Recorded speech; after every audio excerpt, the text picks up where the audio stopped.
আপনি কি কখনো এমন একটি কথা শুনেছেন, কাবা শরীফের কোনো ছায়া নেই? শুনতে অবিশ্বাস্য, তাই না? পৃথিবীর প্রতিটি বস্তু, গাছ, বাড়ি, মানুষ সব কিছুই ছায়া ফেলে। কিন্তু কাবা, অনেকে বলেন এটি আল্লাহর বিশেষ অলৌকিক নিদর্শন, তাই এর ছায়া পড়ে না। কিন্তু প্রশ্ন হল, এটা কি সত্যি, নাকি এটি একটি ভুল ধারণা?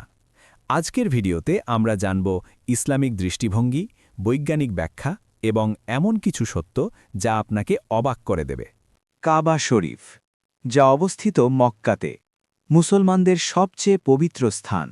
প্রতিদিন কোটি কোটি মানুষ এই কাবার দিকে মুখ করে নামাজ পড়ে, জীবনে একবার হলেও হজ করার স্বপ্ন দেখে। এই পবিত্রতার কারণেই কাবাকে ঘিরে অনেক গল্প, অনেক বিশ্বাস তৈরি হয়েছে। তার মধ্যে একটি সবচেয়ে জনপ্রিয়, কাবার কোনো ছায়া পড়ে না। কিন্তু আসুন সত্য যাচাই করি। কোরআন বা সহি হাদিসে কি কোথাও বলা হয়েছে কাবার ছায়া পড়ে না? না, এমন কোনো নির্ভরযোগ্য বর্ণনা নেই। তাহলে এই ধারণা কেন এত ছড়িয়েছে? কারণ মানুষ মাঝে মাঝে এমন কিছু দৃশ্য দেখে যা তাদের কাছে অলৌকিক মনে হয়। ভাবুন, আপনি দাঁড়িয়ে আছেন ঠিক দুপুরে, যখন সূর্য আপনার মাথার উপর। আপনি নিচে তাকালেন, আপনার ছায়া কোথায়? প্রায় দেখা যায় না। কেন এমন হয়? কারণ পৃথিবীর নির্দিষ্ট কিছু অঞ্চলে বছরের কিছু দিনে সূর্য ঠিক মাথার উপরে চলে আসে। এমন সময় ছায়া প্রায় শূন্য হয়ে যায় বা খুব ছোট হয়ে যায়। আর মক্কা এমন একটি অঞ্চলে অবস্থিত যেখানে এই ঘটনা নিয়মিত ঘটে। এই মুহূর্তে কাবার ছায়াও খুব ছোট হয়ে যায়, অনেক সময় চোখেই পড়ে না। আর এখান থেকেই শুরু হয় ভুল ধারণা, কাবার কোনো ছায়া নেই। চলুন এবার পরিষ্কারভাবে বুঝি। ১. পৃথিবী নিজের অক্ষে ঘোরে। ২. সূর্য আকাশে অবস্থান পরিবর্তন করে। এর ফলে ৩. প্রতিটি বস্তুর ছায়া তৈরি হয়। ৪. এই ছায়া কখনো বড়, কখনো ছোট হয়। ৫. সকালে লম্বা, দুপুরে ছোট, বিকেলে আবার বড়। ৬. এই নিয়ম থেকে কেউই মুক্ত নয়, কাবাও না।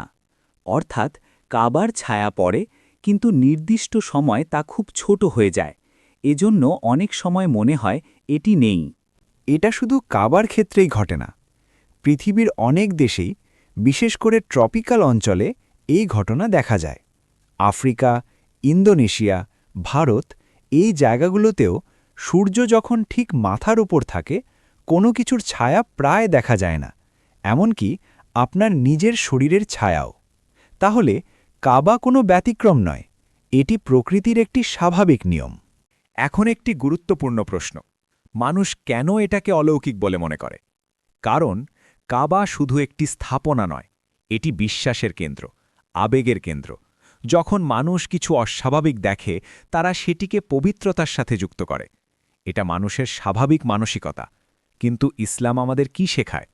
সত্য যাচাই করতে, জ্ঞান অর্জন করতে, অন্ধভাবে বিশ্বাস না করতে। ইসলাম কখনোই মিথ্যা অলৌকিকতার উপর নির্ভর করে না। কাবার গুরুত্ব এর ছায়া না থাকার কারণে নয়, বরং এটি আল্লাহর ঘর হওয়ায়। এখানে ইবাদত হয়, এখানে মুসলিম উম্মা একত্রিত হয়। এটাই এর আসল মাহাত্ম্য। তাহলে সত্যটা কি? কাবা শরীফ অত্যন্ত পবিত্র, এর ছায়া পড়ে, এটা বৈজ্ঞানিক সত্য। তবে নির্দিষ্ট সময়ে তা খুব ছোট হয়ে যায়, আর এই ঘটনাই মানুষকে বিভ্রান্ত করে। এই ভিডিও থেকে আমরা কি শিখলাম? সত্য জানতে হলে বিশ্বাস ও বিজ্ঞান দুটিকেই বুঝতে হবে। কারণ আল্লাহর সৃষ্টি বিজ্ঞান দিয়েই বোঝা যায়, অস্বীকার নয়। আপনি কি আগে এই বিষয়টি জানতেন? আপনি কি মনে করেন এটি একটি ভুল ধারণা? কমেন্টে আপনার মতামত লিখুন। ভিডিওটি শেয়ার করুন আর এমন রহস্যময় ভিডিও পেতে সাবস্ক্রাইব করুন।